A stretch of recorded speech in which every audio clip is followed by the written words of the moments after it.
नमस्ते, Vande Mataram. Revolution India channel पर आप सबका हार्दिक स्वागत, अभिनंदन। दर्शकों, जैसे कि हर बार मैं एक वायदा करता हूँ, किसी ना किसी ऐसी खास शख्स से मुलाकात कराऊंगा। और आज के हमारे खास मेहमान doctor Girish Nagpal ji, deputy director agriculture department Jind. माननीय महोदय जी, आपका रिवॉल्यूशन इंडिया चैनल पर हार्दिक स्वागत, अभिनंदन। धन्यवाद, बहुत बहुत धन्यवाद। दर्शकों, जैसा कि पूरे भारतवर्ष में एक पराली एक बहुत बड़ी एक समस्या बनी हुई है, उस विषय पर जहां माननीय सर्वोच्च न्यायालय ने स्वतः संज्ञान लिया और उस समस्या को बड़ी गंभीर समस्या मानते हुए विभिन्न केंद्र सरकार और राज्य सरकारों को सख्त आदेश और सख्त लहजे में कहा कि इस विषय पर त्वरित से त्वरित कार्रवाई करके इस पराली जैसे गंभीर विषय का निश्चित तौर पर एक नियमित समाधान निकले, ताकि आम जनमानस को एक स्वस्थ पर्यावरण और स्वस्थ वातावरण मिल सके, ताकि वो अच्छी और खुली सांसें ले सकें। तो इसी विषय पर चर्चा करने के लिए हमारे साथ मौजूद हैं डॉक्टर गिरीश नागपाल जी। डॉक्टर साहब, आप इस विषय के बतौर एग्रीकल्चर डिपार्टमेंट में as a deputy director agriculture आप इस पद को सुशोभित कर रहे हैं। इस समस्या को आप किस तरीके से आप बतौर डॉक्टर एग्रीकल्चर के विशेषज्ञ के तौर पर कैसे देखते हैं? क्या ये समस्या है और इसका क्या आपकी नज़र में समाधान है कि किस प्रकार से समाज का ताना बाना भी बना रहे, प्रशासन भी अपनी जिम्मेवारी का ठीक से निर्वहन कर पाए, सरकार भी अपने जो उनकी पावर है, जितने भी उनके तंत्र हैं, जिनका सदुपयोग करके वो किस प्रकार से किसानों को जागरूक करे, ताकि इस पराली जैसी गंभीर समस्या का समाधान निकल पाए और एक समाज और देश को हम एक स्वच्छ वातावरण दे पाए। जी डॉक्टर साहब। देखिए, किसी भी समस्या का समाधान ज़रूर होता है। अब चूंकि पराली जलाना एक सामाजिक समस्या, सामाजिक बुराई का रूप ले चुकी है, मैं ये कहना चाहूँगा कि ये रातों रात कोई ऐसा नहीं कि समस्या निकल कर आई है। धान का क्षेत्रफल हरियाणा, पंजाब में, उत्तर भारत में बढ़ता जा रहा था, तो उसको पीछे करने के लिए हरियाणा प्रदेश में मेरा पानी मेरी विरासत नाम की स्कीम भी लाई गई, जिसमें 7,000 रुपये अनुदान का प्रावधान है। उसका उद्देश्य यही रहा है कि किसी तरह से धान का रकबा कम किया जाए, तो धान को बेचकर जो किसान को आमदनी होती थी, दूसरी धान से इतर फसलें हैं, उसके बराबर किस तरह लाया जाए, इसीलिए उसमें मेरा पानी मेरी विरासत में 7,000 रुपये अनुदान का प्रावधान किया गया। जी। और दूसरी बात ये है कि जैसे माननीय सर्वोच्च न्यायालय, माननीय नेशनल ग्रीन ट्रिब्यूनल ने भी इसका संज्ञान लिया है। तो ऐसा नहीं है कि पूरी तरह से हम किसानों पर इसका दोषारोपण करें कि मात्र पराली जलाने से प्रदूषण हो रहा है। हालांकि विगत वर्ष भी माननीय सर्वोच्च न्यायालय ने इस बारे में एक अपने अवलोकन दिया था कि 4 से 5% तक प्रदूषण पाया जाता है। जी। और इसमें बहुत से कारक है, जिसमें ट्रैफिक है, निर्माण कार्य हैं। और आप अगर आंकड़ों की बात करें, जी डॉक्टर साहब। तो 50 दिन की हमारी ये विंडो है, जो धान की कटाई का समय है 45 से 50 दिन का, में अधिकतम 60 दिन का सीज़न है। जी। ये 60 दिन अगर AQI हमारा ख़राब भी रहता है, तो जी। NCR में, राष्ट्रीय राजधानी क्षेत्र में, अगर ये 60 दिन कम कर दें तो 365 में से इस 60 दिन को घटाएं, तो बकाया जो 305 दिन रह जाते हैं, जी। उस 305 दिन में आप ये देखें कि उसकी जो एयर क्वालिटी है वो फेयर या गुड कब रहती है, वो तो 280-290 दिन खराब ही रहती है। जी। तो पूरी तरह से दोषारोपण किसानों पर करना भी ठीक नहीं है। जी। कुछ हद तक किसान भी इस में संलिप्त पाए गए हैं। जी। तो एक तरह से माहौल बनाने की कोशिश की गई है कि किसान को हम अधिक से अधिक विकल्प उपलब्ध कराएं। जी। वो चाहे इन सीटू के माध्यम से है, यानी खेत की चीज़ खेत में ही दबाई जाए। एक्स सीटू है, जिसमें पराली की गांठें बनाकर उसका व्यापारिक औद्योगिक प्रयोग हो सके, इस बारे में प्रयत्न किए गए हैं। जी। स्कूल के बच्चों को जागरूक किया गया है, सरपंचों को इसमें शामिल किया गया है, नंबरदारों को शामिल किया गया है। जी। गांव के स्तर पर जितने भी कर्मचारी हैं, चाहे उसमें VLD हैं, आंगनवाड़ी हैं, और गांव में एक तरह से माहौल बनाने की कोशिश की जाती है कि किसी भी तरह से पराली को किसी भी सूरत में आग ना लगाएं। आपको विभाग हर तरह के विकल्प उपलब्ध कराने के लिए हर समय तत्पर है। जी। और इसी का परिणाम है कि विगत वर्ष आज तक 421 मामले जिला जींद में पाए गए थे, और इस साल अब तक 239 मामले पाए गए हैं। ये व्यापक जन जागरण का ही परिणाम है। जी। डॉक्टर साहब, आपने विभिन्न सरकारी योजनाओं का आपने जिक्र किया कि गांठें बनाने का है या ज़मीन में दबाने के विकल्प आपने किसान भाइयों को दिए। क्या समझ में आता है बतौर डिप्टी डायरेक्टर कि सरकार की जो कल्याणकारी योजनाएं हैं, क्या प्रॉपर ढंग से, क्या उचित तरीके से हम अविलंब बिना किसी देरी के हम किसानों तक वो पहुंचा पा रहे हैं? और यदि पहुंचा पा रहे हैं तो फिर इस प्रकार के मामले क्यों हैं? और अगर इस सरकार की कल्याणकारी योजनाओं में कहीं कुछ आपको ये नज़र आता है कि क्या और सुधार हो सकता है ताकि इस देशव्यापी पर्यावरण प्रदूषण वाली जो समस्या, पराली की समस्या है, इसका निश्चित तौर पे एक नियमित समाधान हो पाए, उसके बारे में? जी डॉक्टर साहब। देखिए, किसी भी योजना के लागू होने में, उसको करने में, क्रियान्वयन में कुछ नीतिगत समस्याएं भी हो सकती हैं। किसानों का फीडबैक भी इस दिशा में लिया गया है। जी तो उसमें ये निकल कर आया कि जो हमारे कस्टम हायरिंग सेंटर हैं, उनका व्यापक तौर पर यूटिलाइजेशन जिस तरह से नहीं हो पाया है। जी माननीय उपायुक्त महोदय द्वारा इसका संज्ञान लिया गया और उन्होंने एक बहुत अच्छा सुझाव दिया, उपायुक्त महोदय जी ने, कि जी जो सब्सिडी का इसमें कंपोनेंट है, 100% सब्सिडी दी जाती है, वो एक ही बार में ना दी जाकर कस्टम हायरिंग सेंटर को 60% पहले साल में, 20% उससे अगले साल और 20% तीसरे साल में दी जाए। जी उसका परिणाम ये हो सकता है कि जो कस्टम हायरिंग सेंटर में उपलब्ध कृषि यंत्र हैं, जी उनका अधिकतम सदुपयोग आसपास के किसान कर पाएंगे।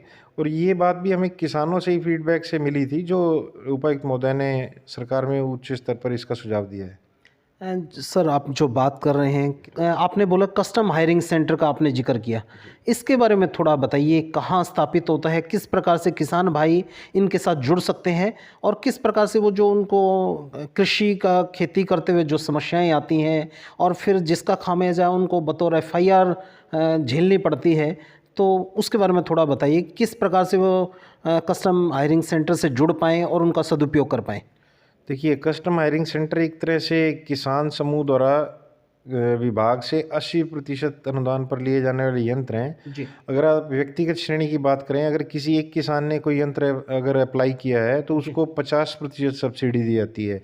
जबकि यही अगर समूह में किसी सोसाइटी के तौर पर नाम रख के उसको अप्लाई करते हैं, जी तो यही सब्सिडी की इनका जो मात्रा है वो 80% तक हो जाती है। जी तो उस 80% सब्सिडी में जो कस्टम हायरिंग सेंटर को यंत्र दिए जाते हैं, जी उनमें उनका व्यापक रूप से सदुपयोग नहीं हो पा रहा है। उसका कारण ये है कि कोई ऐसा तंत्र नहीं है कि हम उस कस्टम हायरिंग सेंटर को बाध्य कर सकें कि जी जो उनका पोटेंशियल है, मैक्सिमम जितनी मशीन चलनी चाहिए वो जी चल सके। जी तो जी उसके उपाय के तौर पर उपायुक्त महोदय द्वारा ये सुझाव दिया गया था कि 100% सब्सिडी एक ही सीज़न में न देकर उसको 3 टुकड़ों में दिया जाए, ताकि जो कस्टम हायरिंग सेंटर है वो लगातार 3 साल तक अपना पूरा यूटिलाइज हो सके। जी आप माननीय उपायुक्त मोहम्मद इमरान रज़ा जी की बात कर रहे हैं, जिन्होंने इस विषय का स्वतः संज्ञान लिया, समस्या को जाना और फिर इस विषय को कैसे आम किसान भाइयों को इस कस्टम हायरिंग सेंटर से मिलने वाली सुविधाएं सुलभ मिल पाएँ, उस विषय पर उन्होंने उच्च अधिकारियों को लिखा है। मैं निश्चित तौर पर सरकार से भी निवेदन करना चाहूँगा, जब इस प्रकार के उत्कृष्ट प्रशासनिक सेवा के अधिकारी जब इस विषय का स्वतः संज्ञान लेते हैं और फिर उसका एक समाधान भी देते हैं, जब इस प्रकार के दिए हुए समाधान को सरकारें इम्प्लीमेंट करेंगी, तो निश्चित तौर पर सरकार द्वारा दी गई सब्सिडी के कृषि उपकरणों का सदुपयोग होगा और उससे किसान भाइयों को फ़ायदा होगा। और जो ये पराली जैसा गंभीर पर्यावरण को प्रदूषित करने वाला विषय है, इस पर भी कंट्रोल किया जा सकता है, इससे पार पाया जा सकता है। डॉक्टर साहब, आपने बहुत गहनता से इस विषय को आपने समझाया कि क्या क्या किया जा रहा है। वर्तमान स्थिति में डॉक्टर साहब हम फिर भी देखते हैं कहीं ना कहीं पराली चोरी छुपे तरीके से जल रही है। उस स्थिति में विभाग की क्या क्या तैयारियां हैं, किस प्रकार से उनको वॉच किया जा रहा है अगर कोई ऐसी घटना होती है, और उसको कंट्रोलिंग कैसे किया जा रहा है? डॉक्टर साहब देखिए, अब चूंकि कस्टम हायरिंग सेंटर हैं, मशीनें भी हैं, इन सीटू के लिए डिकम्पोज़र भी है, सब विकल्प एक तरह से किसान को उपलब्ध करा दिए गए हैं। इसके बावजूद भी कोई किसान पराली जलाने की घटना में संलिप्त पाया जाता है, तो एयर पोल्यूशन एक्ट के तहत धारा 188 के तहत भी जो भी कार्रवाई का प्रावधान है वो किया जा रहा है।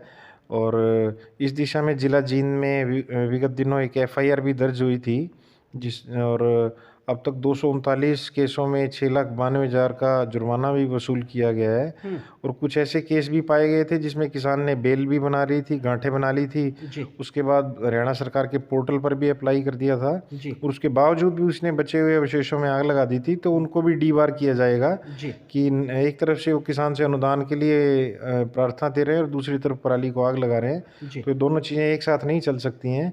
तो किसानों को इस बारे में व्यापक रूप से समझा भी दिया गया और इस बारे में वो जागरूक भी हैं। तो अगर फिर भी कोई किसान पराली जलाने की घटना में संलिप्त पाया जाता है जी तो प्रावधानों के तहत जुर्माना राशि और अन्य कार्रवाई की जा रही है। जी डॉक्टर साहब, सैटेलाइट एक हम सुनते हैं कि सैटेलाइट से किसान भाइयों पे या जो पराली जलाने के मामलों पर उस पर पैनी नज़र रखी जा रही है केंद्र सरकार, प्रदेश सरकारों द्वारा। तो उस विषय को थोड़ा समझाते चलें, किस प्रकार से सैटेलाइट्स के द्वारा इन घटनाओं पर नज़र रखी जा रही है। देखिए, आने वाले युग में आर्टिफिशियल इंटेलिजेंस का बहुत अधिक प्रयोग होने जा रहा है। तो और सैटेलाइट से बड़ी सटीक जानकारी भी हमें अलग अलग विषयों पर प्राप्त होती रहती है। और ऐसा नहीं है कि सैटेलाइट की जो जानकारी है वो किसी तरह से गलत है जी और इस दिशा में कार्रवाई नहीं हो रही है। सैटेलाइट से प्राप्त जानकारी के आधार पर जो लैटिट्यूड लॉन्गिट्यूड पाए जाते हैं जी उसमें फील्ड स्टाफ उसका दौरा करता है, और अगर फसल अवशेष जलाने की घटना पाई जाती है तो प्रावधानों के अनुसार जुर्माना भी किया जाता है। तो एक तरह से ये हमारे जो डेटरेंट एफर्ट्स हैं, जो नियंत्रण के उपाय हैं, उस दिशा में काफ़ी कारगर सिद्ध हो रहे हैं। जी डॉक्टर साहब, आपने बताया कि पराली की गांठें बनाकर हम औद्योगिक क्षेत्र में लेकर जाते हैं इस विषय को। एक तरफ विशेषज्ञ बताते हैं कि पराली का बचे हुए अवशेषों को जलाने से कुछ हानिकारक गैसें उत्पन्न होती हैं। तो दूसरी तरफ वही जो वो किसान भाई ने तो एक अवशेष जलाया पराली का, वहीं दूसरी तरफ जब हम उनकी गांठें बनाकर पूरी पूरी पराली को उन औद्योगिक क्षेत्रों में उपयोग करते हैं, एज ए फ्यूल यूज़ करते हैं, उस स्थिति में क्या उस स्थिति में वहाँ वो पर्यावरण को प्रदूषित नहीं कर रहा होता। जी डॉक्टर साहब। नहीं, देखिए, ऐसा नहीं है। ये आपका बहुत अच्छा प्रश्न है कि एक खुले में अवशेष जलाए जाएं और एक फैक्ट्री में जलाए जाएं, जलाना तो जलाना ही है। जी लेकिन आपको एक बात मैं स्पष्ट कर देना चाहता हूँ। जी डॉक्टर साहब। फसल अवशेष खुले में जलाना और एक औद्योगिक इकाई में जो कंट्रोल्ड एनवायरनमेंट, नियंत्रित स्थिति में जलाया जाना, इसमें दिन और रात का फर्क है। जी डॉक्टर साहब। उसका कारण ये है कि जो भी औद्योगिक इकाई फसल अवशेषों से पराली के जो टुकड़ों को छोटे टुकड़ों में काटकर बायो पैलेट्स बनाकर जला रहे हैं, जी डॉक्टर साहब। तो विज्ञान का ये सिद्ध नियम है कि ऊर्जा का रूपांतरण होना। जी जी तो और उसका कुछ नहीं हुआ। उसके जलने से जो ऊर्जा उत्पन्न हुई है उसको काइनेटिक एनर्जी का चेंज हुआ, जी उसे टरबाइन चल रहे हैं, बिजली चल रही है, उनकी बिजली बन रही है, बॉयलर चल रहे हैं, जी जी उस ऊर्जा का वो सदुपयोग कर रहे हैं। रही बात प्रदूषण की, जी चूंकि वो नियंत्रित स्थितियों में जलाई जाती है, उनकी जो चिमनी है आप देखें कितनी ऊंची हैं। जी डॉक्टर साहब। प्रदूषण नियंत्रण बोर्ड द्वारा बाकायदा अलग अलग तरह के टेस्ट करने के बाद ही उन्हें प्रमाणित किया जाता है। जी डॉक्टर साहब। तो उनसे प्रदूषण फैलता होगा, ऐसा कोई प्रश्न उत्पन्न ही नहीं होता। तो आप स्वयं देख सकते हैं कि खुली पराली जलाना और उससे गैसें निकलना और नियंत्रित स्थिति में पराली बायो पैलेट्स रूप में जलाकर ऊर्जा का रूपांतरण करके टरबाइन चलाना, जी ये दो अलग अलग पहलू हैं जिनको एक ही पैमाने पर हम नहीं रख सकते। जी डॉक्टर साहब, मेरा अंतिम निवेदन, विभिन्न सरकारी डिपार्टमेंट्स हैं जहाँ सही से कूड़ा प्रबंधन और निस्तारण नहीं होता, वहाँ भी कूड़ों को जलाया जाता है। निश्चित तौर पर उससे भी पर्यावरण प्रदूषण होता होगा। तो उस स्थिति में जो विभिन्न विभाग हैं जो सही से कूड़ा प्रबंधन निस्तारण नहीं कर पा रहे, उनके लिए आपका क्या मैसेज है? किस प्रकार से वो भी पर्यावरण को शुद्ध रखने में क्या अपनी महत्वपूर्ण भूमिका निभा सकते हैं? डॉक्टर साहब।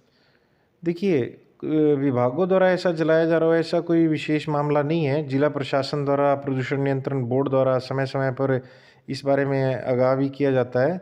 और रही बात कोई प्रदूषण फैलने की, जो भी उनका बायोडिग्रेडेबल वेस्ट है उसके बारे में कंपोस्ट भी काफ़ी से विभाग बना रहे हैं और विभागों द्वारा प्रदूषण फैलाया जाता हो, ऐसा कोई मामला नहीं है। प्रदूषण नियंत्रण बोर्ड इस बारे में समय समय पर इनका निरीक्षण करता रहता है। जी डॉक्टर साहब, पराली जैसे गंभीर विषय पर बड़े बड़े विशेषज्ञ, उस विषय के विशेषज्ञ दिन रात चिंतन मनन कर रहे हैं और उन लोगों की जब हम मीडिया के माध्यम से पढ़ते हैं, देखते हैं, उन लोगों ने बताया कि जिस विषय पर बहुत कुछ होना था, उस विषय पर हम कुछ मतलब 0.1 समथिंग % उतना ही कर पाए हैं। उस विषय का इम्प्लीमेंटेशन में कहीं न कहीं समस्याएँ आई, उसको जन जागरूकता में कहीं न कहीं समस्या आई, उसको जहाँ जिस लेवल तक ले जाना था शायद हम उतना नहीं कर पाए। वो सरकार के एंड पे हो, विभागों के एंड पे हो या प्रशासनिक स्तर पर हो, अगर सभी संयुक्त रूप से प्रयास करते, सरकार, प्रशासन, विभाग और सामाजिक संस्थाएँ और आम जनता, तो निश्चित तौर पर कोई भी समस्या व्यक्ति के बुलंद इरादे से बड़ी नहीं हो सकती। जी डॉक्टर साहब। देखिए, ऐसा नहीं है कि विभाग इस बारे में प्रयत्न नहीं कर रहा है या सरकार इसका संज्ञान नहीं ले रही है, ऐसा नहीं है। आप देखिए, विगत वर्ष इसी अवधि में 421 मामले थे और इस साल 239 मामले हैं। तो इस बात का स्वतः स्पष्ट प्रमाण है कि ये जागरूकता का ही परिणाम है कि मामलों में कमी आई है। रही बात पराली जलाने के मामलों की, तो ये जो धान की कटाई के बाद अगली फसल की बिजाई का समय है, ये थोड़ा कम रहता है। इस बारे में किसान थोड़ा जल्दबाजी में रहता है, इसी कारण ये घटनाएं होती हैं। पहले उसके पास विकल्पों की कमी थी, इस कारण पराली जलाने के मामले ज़्यादा आ रहे थे। और जैसे जैसे हर साल हम उनके अधिक से अधिक विकल्प उपलब्ध कराने में सक्षम हो रहे हैं, तो पराली जलाने के मामले न्यूनतम हो रहे हैं। और जहाँ जहाँ कमियाँ हमने पाई हैं, जैसे कोई कस्टम हायरिंग सेंटर है किसी ब्लॉक में ज़्यादा हैं, उसके आसपास का एरिया कवर नहीं हो रहा, उसकी हम बैठ के मैपिंग कर रहे हैं और वो कमियाँ हमने देखी हैं। तो आने वाले सीज़न में ये मामले और भी कम होंगे, इस बारे में हम पूरी तरह से आश्वस्त हैं। जी डॉक्टर साहब, जो दक्षिण के क्षेत्र हैं जहाँ अधिकतम रूप से चावल का भोजन के रूप में उपयोग किया जाता है, लेकिन जो पराली की जो समस्या है सिर्फ एनसीआर एरिया में हम देखते हैं, क्या मतलब उस एरिया में इस प्रकार की समस्या को फेस नहीं किया जा रहा? जबकि हमारे लोग तो भोजन के अलग अलग विकल्प हैं, चावल ठीक है उत्पादन की एक क्षमता है, लेकिन सिर्फ पराली विषय के एनसीआर एरिया का विषय कैसे हो सकता है डॉक्टर साहब? देखिए, ये जो भौगोलिक परिस्थितियाँ हैं, आपने एनसीआर का जिक्र किया। एनसीआर क्षेत्र में एक तो थोड़े क्षेत्र में ज़्यादा जनसंख्या निवास करती है, आबादी का जो घनत्व है बहुत ज़्यादा है, आप देखेंगे। जी डॉक्टर साहब। और हरियाणा, पंजाब, पश्चिमी उत्तर प्रदेश और राष्ट्रीय राजधानी क्षेत्र और देश की राजधानी दिल्ली, यहाँ अगर आबादी का आप घनत्व देखें तो वो बहुत ज़्यादा है। और जो मौसम की परिस्थितियाँ हैं, देश की राष्ट्रीय राजधानी दिल्ली में जो मौसम है, तो ये कहा जाता है कि जो सर्दी का मौसम है वो पहाड़ों से आता है, जी। गर्मी उनके पास राजस्थान से आती है। तो ये जो प्रदूषण का है, इसका आरोप हमें हरियाणा, पंजाब पर लगाया जाता है। जी। तो दिल्ली का अपना तो कुछ भी नहीं है, सारा मौसम बाहर से आ रहा है। जी। और रही बात प्रदूषण की, ला नीनो और अल नीनो, ये दो ऐसे फैक्टर हैं मौसम में व्यापक स्तर पर भौगोलिक परिस्थितियों में परिवर्तन के। तो इसके कारण भी पिछले कुछ सालों में नवंबर में जब धान की कटाई होती है, हवा ज़्यादा चलती नहीं है, बारिश का अभाव रहता है, पानी का अभाव रहता है। उसके कारण जो प्रदूषण के जो मानक कण हैं वो हवा में सस्पेंडेड रह जाते हैं, इस कारण भी प्रदूषण बढ़ा है।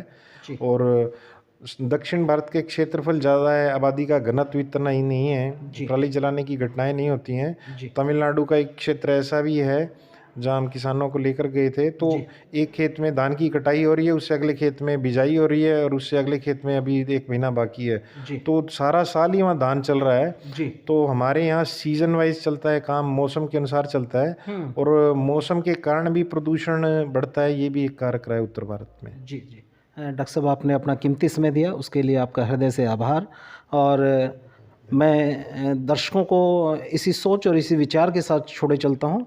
निश्चित तौर पर सरकारों को भी और एनजीटी जो बोर्ड है, नेशनल ग्रीन ट्रिब्यूनल, उनको भी स्वतः संज्ञान लेना चाहिए कि जिस प्रकार से पराली की जो गांठें बनाकर विभिन्न औद्योगिक क्षेत्रों में उसका उपयोग किया जा रहा है, सदुपयोग किया जा रहा है, तो निश्चित तौर पर उन पर भी पैनी नज़र होनी चाहिए एनजीटी की, ताकि वहाँ से उपयोग करने के दौरान कोई किसी प्रकार की कोई जहरीली गैसों का कहीं कोई निस्तारण तो नहीं हो रहा है, वो क्या सही मानकों के अनुसार उनका उपयोग किया जा रहा है। तभी हम देश व प्रदेश के लोगों को एक स्वस्थ और सौहार्दपूर्ण एक अच्छा एनवायरनमेंट दे पाएंगे और उसमें अपनी एक महत्वपूर्ण भूमिका निभा पाएंगे। देखते रहिए रिवॉल्यूशन इंडिया, फिर किसी अन्य दिन किसी खास शख्स से मुलाकात कराएंगे। जय हिंद, जय भारत, वंदे मातरम।